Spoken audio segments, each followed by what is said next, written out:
লালু ভাই, এটা আপনি কার কাছে নিয়ে এলেন? ওনারে চিনস না তুই? উনি অনেক বড় তান্ত্রিক, এই দেশে ওনার লক্ষ লক্ষ মুরিদ। উনি নতুন একটা বই লিখছে, বইয়ের নাম শয়তান ধরার গর্জন। যেই বই পইরা নতুন কইরা লাখ লাখ মানুষ তান্ত্রিক হইতাছে।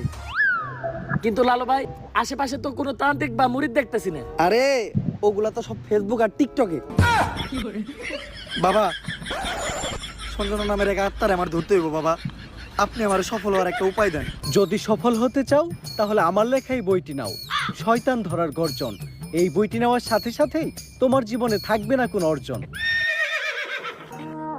আমি কথা দিয়ে কথা রেখেছি, শয়তান আসেনি তো ফিরে।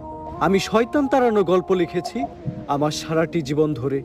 আমি অন্ধকারে মোমবাতি জ্বালিয়েছি, তবুও পাইনি ভূতের খোঁজ।